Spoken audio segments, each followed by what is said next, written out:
aalis. Lampas alas 4 na baka hindi ako makahanap ng tutulugan pag nagkataon. So, hindi ko alam kung paano ba pwedeng makitulog dito. Baka naman ate.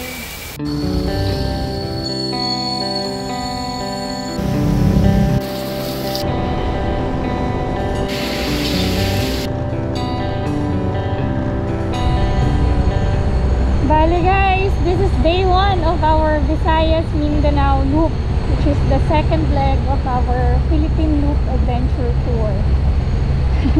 Ngayon lang ako nag-start magsalita kasi actually wala ako sa mood kanina eh. For the past few days, kahit nearing tong lakad na to, wala talaga ako sa mood kasi pressure ako masyado eh. Marami akong trabaho, lately. Kahit ngayon, iniisip ko pa rin yung babalikan ko. Pero, let's see.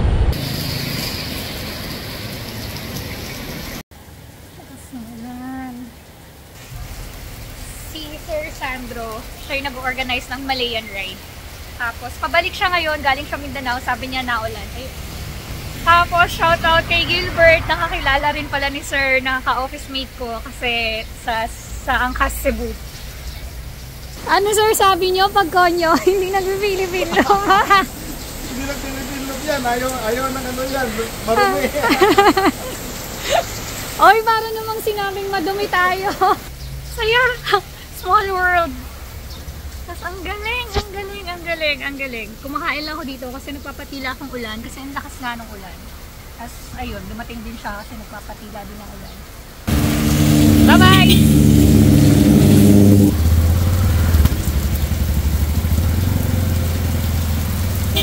Ingat! Nakabahan ako sa phone ko.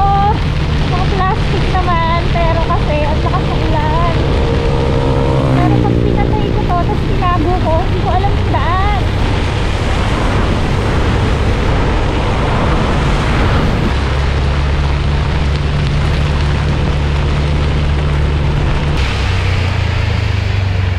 Excuse me, may alam kayong inn dito?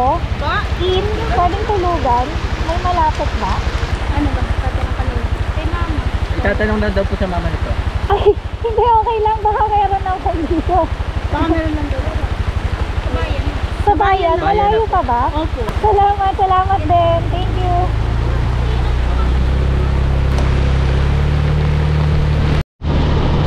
I swear, these trucks, yung pa-Bicol, etong daan natin, reminds me of Final Destination. Grabe, laki ng truck kapag gitnaan ako. Although ngayon, tumila na yung ulan, bahala. Ay, pero at least, buhay na ako. I mean, gising na ako.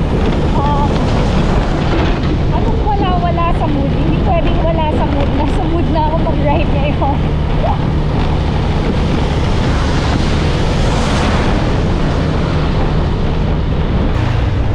Basa na yung sapatos ko though, at saka yung helmet ko. Hindi ko masara eh. Hanap eh. Dumi-dumi ko na. Pero ang saya. Alam mo yung pagbata ka, tapos naglaro ka sa kumpet. Madumi ka nga, pero di ba parang ang saya pagkatapos. Kapit na rin mukha ko kasi tinataas ko yung visor ko, tapos tatalsikan ng kumpet. Jopay, kamusta ka na? Palagi kitang pinapanood, nakikita. Ngayon lang ulit ako nag-camping na yung hindi maliligo, hindi magtututbrush, yung wet wipes, punas-punas lang. Kasi may CR naman kaso wala ng tubig and gabi na, baka bukas ng umaga na lang ako. Madilim na eh. Actually, paggabi, madilim na. Tapos wala ring internet. So, wala akong magawa. Hindi pa ako inaantok. Pero rinig ko yung alon. At saka yung chismis ng kapitbahay. Jopay, pasensya ka na. Wala rin kasi akong makausap at kasama. Ate, dadala ko. Salamat. Huwag ka nang mawala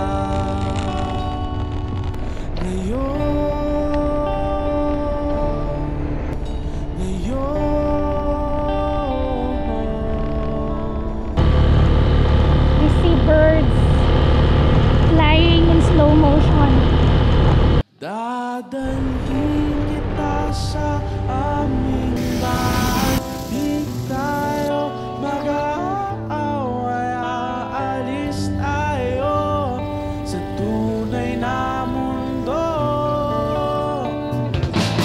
Dadalhin kita sa aming bahay. Di tayo mag-aaway. Aalis tayo sa tunay na mundo.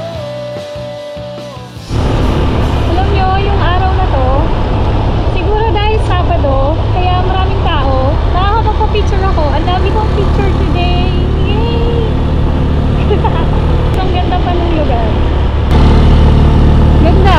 Ganda pa Musibis. Jopay, kamusta na ba? Buti ka pa, palagi kang masaya. Ay, ang saya. So, nasaan nga tayo? Mizibi Eco Park. Ang tahimik, walang tao. Tapos, ang ganda ng lugar. Ang ganda rin ng daan papunta dito at Twisties. Buti na lang, thank you sa pagsabi sa akin pumunta dito. Kasi, hindi dapat ako pupunta kasi out of way to eh. Pababa na dapat ako ng Matnog Port. And this is 30 kilometers out of way. So, balikan 60 kilometers for me. Pero, sulit. Sobrang sulit. Ang saya. So, don't miss it out. So, sa Bicol, ang pinuntahan ko is Mayon, Cagsawa Ruins. Tapos ito, CB Eco Park. Super worth it. Jopay, buti na lang nariyan ka, di na ako mag-iisa. Huwag ka nang mawala. Huwag ka nang mawala. Ngayon, dadalhin kita sa aming bahay. Di tayo mag-aaway. Alis tayo, tunay na mundo. Dadalhin kita sa aming bahay. Di tayo mag-aaway. Alis tayo sa tunay na mundo. Oh, oh.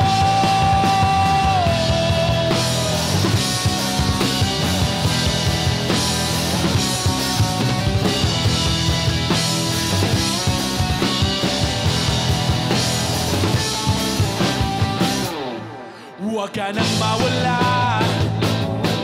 Huwag ka nang mawala. Huwag ka nang mawala. Huwag ka nang mawala.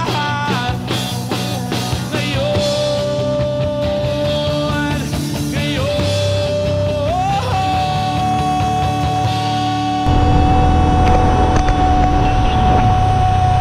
Shit. 1 bar na lang yung gas natin. Ganda, ang ganda nung daan. Ang ganda nung daan papunta dito. Na-realize ko, yung North Loop was more of a challenge for me. Parang kaya ko kaya to, gano'n. Gano'n yung feeling ko sa North Loop. Ngayon, for Bismin Loop, parang hindi yun eh. Parang hindi ko to iniisip as a challenge. Parang this time, ang goal ko is to enjoy lang. But it's so amazing. It's so amazing kung paano ko sobrang nagiging positive kapag nasa mga ganitong lugar ako, yung mga napapalibutan ng puno, na dagat, na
everything else is precious.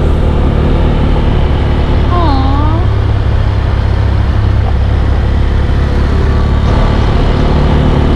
Ang saya. Salamat, salamat. Pag nasa Manila ako, laging kailangan ko itong gawin, kailangan ito, dapat ganito yung nagawa ko, dapat ganyan. Pag nasa Manila ako, kahit na meron ako ng lahat that I need, meron ako ng lahat that I need, parang kulang pa rin. Pero dito, actually, yung may banyo lang ako na may tubig, ang saya-saya ko na. Eh diba, nung isang araw nga, hindi ako nakaligo kasi walang tubig. Pero ngayon,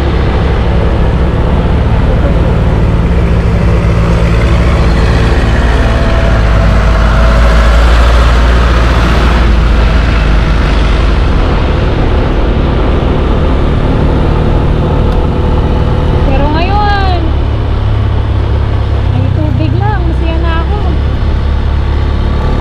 May mahanap lang na pwede mag-picture, masaya na ako.